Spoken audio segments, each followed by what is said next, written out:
Gracias, Dan, por tu presentación. Hermanos, muy buenas tardes. Me da mucho gusto saludarlos en este día de sábado, esperando que hayan tenido una excelente semana, asimismo que hayan disfrutado del desayuno que tuvimos en el restaurante de este hotel, que hayan desayunado rico, como siempre con la convivencia entre los hermanos es muy importante el platicar entre nosotros para estrechar esos lazos de hermandad.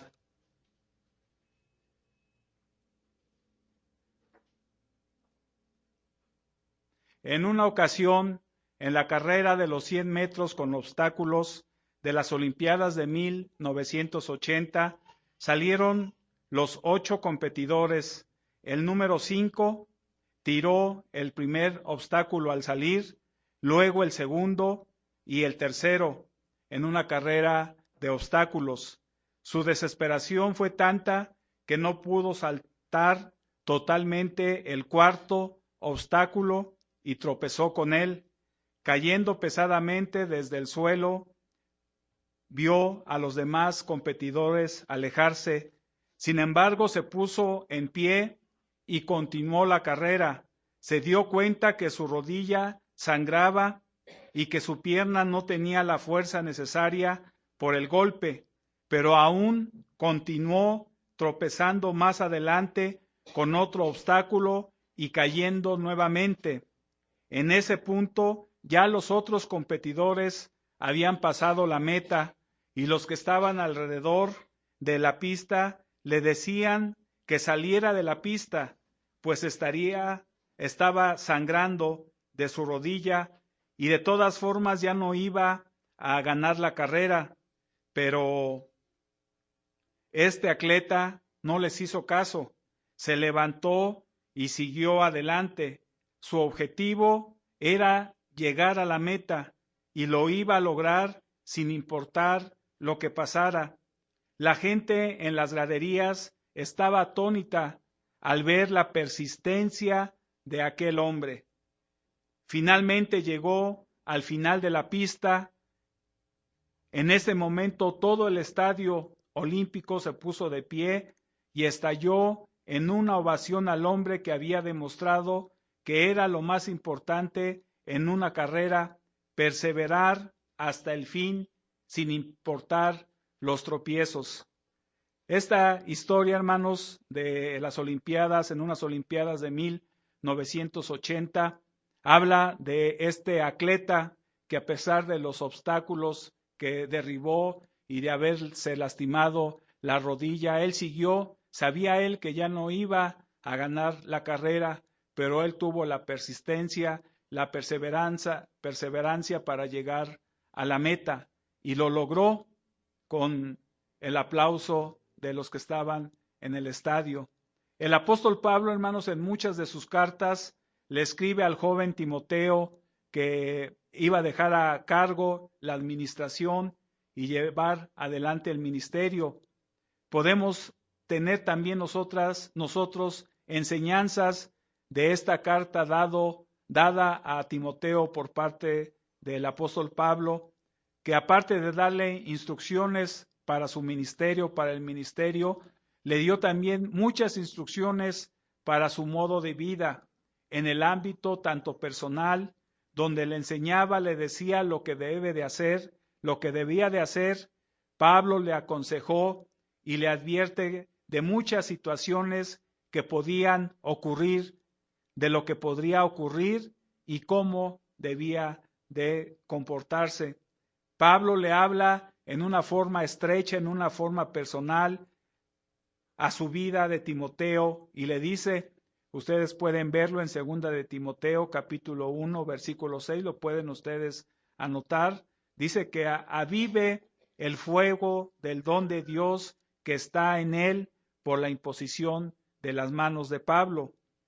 Pablo le sigue en esta carta a Timoteo y le dice que él debe de seguir su paso, sus enseñanzas, su modo de vivir, los propósitos, su fe, su paciencia, su constancia, su perseverancia, las persecuciones que él tenía, los sufrimientos que él tenía.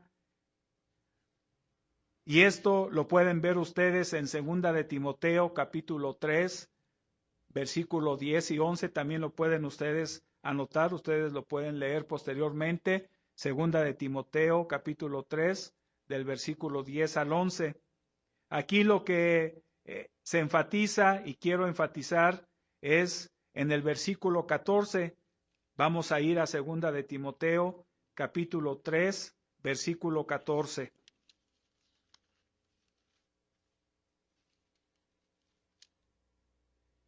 Le dice así: pero persiste tú en lo que has aprendido y te persuadiste. O sea que él estaba convencido de las enseñanzas que le estaba dando Pablo, sabiendo de quién has aprendido. Pablo era un ejemplo para Timoteo, para este joven que empezaba en su ministerio, pero aparte de esas enseñanzas que le estaba dando Pablo para su ministerio, le marcaba una forma de vida, una forma de vivir, y Pablo se colocaba como ejemplo y le decía que él conocía su vida y sabía que él era constante y perseveraba. Y él le recalca, como hemos leído: persiste tú en lo que has aprendido. Así como un campesino que trabaja la tierra tiene que echar la semilla y debe esperar pacientemente a que salga el fruto, a su debido tiempo debe de salir. Todos los que estudian, por ejemplo, se están esforzando por llegar a una meta. Los atletas, los deportistas se preparan porque tienen una meta que cumplir. Un atleta se prepara por largo tiempo para llegar a tener éxito en lo que se ha propuesto a llegar.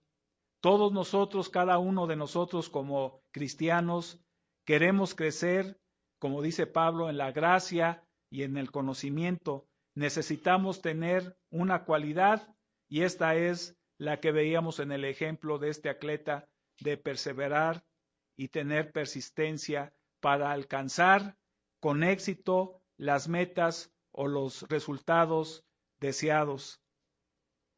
Ya hemos hablado de Tomás Alva Edison, inventor de muchos inventos, entre ellos el receptáculo para guardar energía en ese receptáculo, lo que ahora conocemos como pila o batería.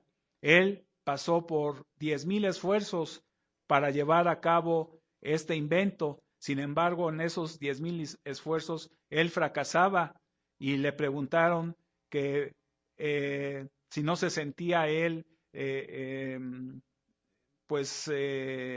desanimado por tantos fracasos que tenía, y él contestó y decía que ahora él conocía 10,000 formas de no hacer una pila.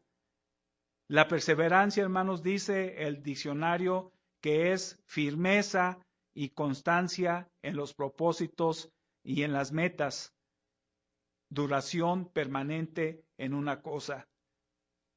Es mantener constante en el propósito en el cual hemos comenzado. Esta es una cualidad, un don que nosotros debemos de tener en nuestra vida.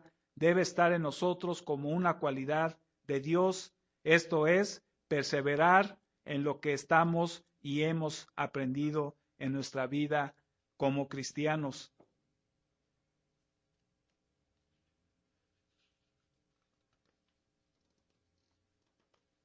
La Biblia, hermanos, nos enseña que el hombre es de doblado ánimo, es inconstante en sus caminos, sube y baja como en un tobogán. Nos dice la Biblia en Santiago capítulo 1, versículo 8, lo pueden anotar, no vamos a ir a la cita, lo pueden anotar. Dice que el hombre de doblado ánimo es inconstante en todos sus caminos. Se refiere a quienes fluctúan entre dos modos contradictorios de comportamiento. Por esta razón, Dios nos pide que obedezcamos sus mandamientos de ser constantes, perseverantes en este camino de vida. Nos encontraremos muchas veces con problemas, con dificultades como aquellos obstáculos que fue tirando aquel corredor, pero él seguía constante en la meta en la cual él se había propuesto llegar y en la cual llegó. ¿En qué aspectos? La pregunta sería, ¿en qué aspectos de nuestra vida como cristianos debemos de perseverar? Veremos 3 áreas en las cuales debemos de perseverar. Puede haber más, pero creo que son de las más representativas. Primeramente veremos que debemos de perseverar en la oración y el ayuno. En Hechos capítulo 1, versículo 4, la iglesia primitiva lo pueden anotar. Hechos capítulo 1, versículo 14, veremos que la iglesia en sus inicios dice que perseveraba en la oración. Ellos, a pesar de las persecuciones que tenían como cristianos, ellos perseveraban en este aspecto de la vida cristiana, que es la oración y el ayuno.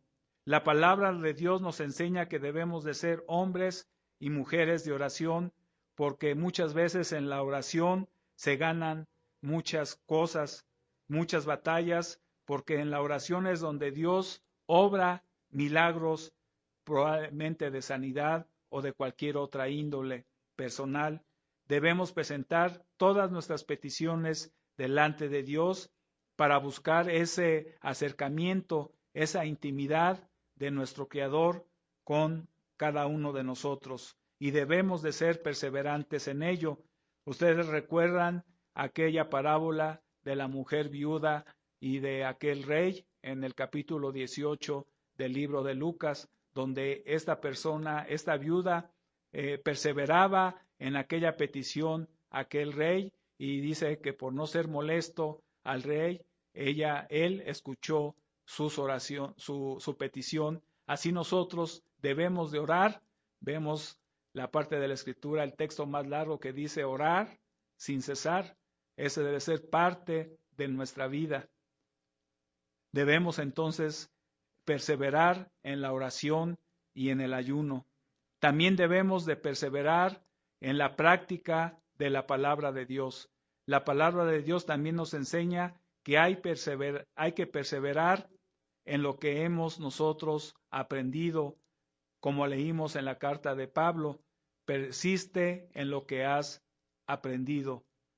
Si me han enseñado, si hemos aprendido a perdonar, debemos también hacerlo. Debemos en la práctica perdonar las ofensas de nuestros hermanos. Debemos de tratar a nuestro prójimo como a nosotros mismos, como dice la Escritura. Debemos de perseverar en ello. No podemos, como hijos de Dios, no dejar de perseverar. Debemos de perseverar en la relación con nuestro prójimo, una relación cordial y de armonía, y más entre los hijos de Dios. Vamos al libro de Santiago. Les invito a que pasemos al libro de Santiago, capítulo 1.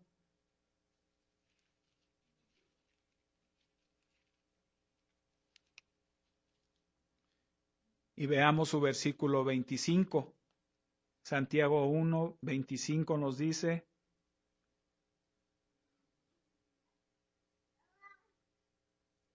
Santiago capítulo 1, versículo 25 nos dice así: pero el que no olvida lo que oye, sino que se fija atentamente en la ley perfecta de la libertad y permanece firme cumpliendo lo que ella manda, será feliz en lo que hace.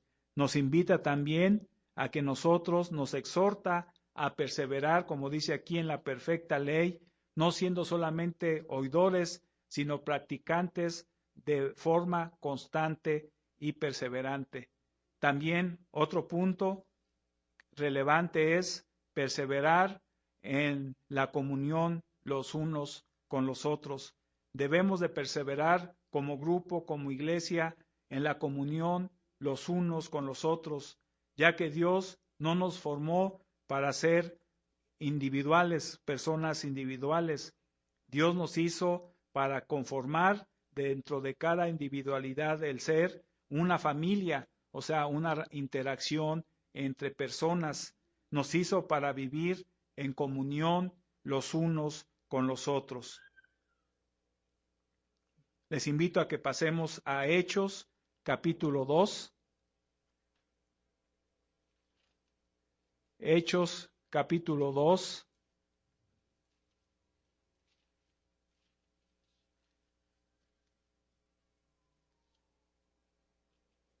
Versículo 42.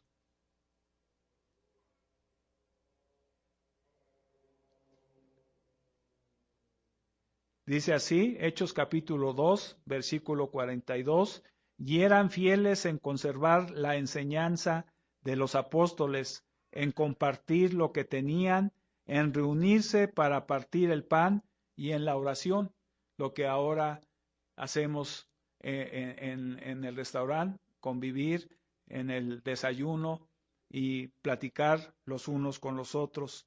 En la versión Reina Valera nos dice que perseveraban en la comunión los unos con los otros. Todos necesitamos de todos. Necesitamos todos de todos en los momentos tanto agradables, felices, como en los momentos de enfermedad, en los momentos de aflicción, en los momentos de alegría, de gozo, con los que se gozan, en los momentos de lágrimas, con los que lloran. Debemos perseverar en aspectos de lo que nos sucede en cada uno de nosotros. Por lo tanto, hermanos, Dios desea que perseveremos en la oración, en el ayuno, que perseveremos en la práctica de su palabra y que perseveremos en la comunión unos con otros. Debemos de entender que en este camino siempre habrá obstáculos, siempre habrá dificultades, de persecuciones y demás cosas, pero necesitamos perseverar en lo que estamos y hemos aprendido.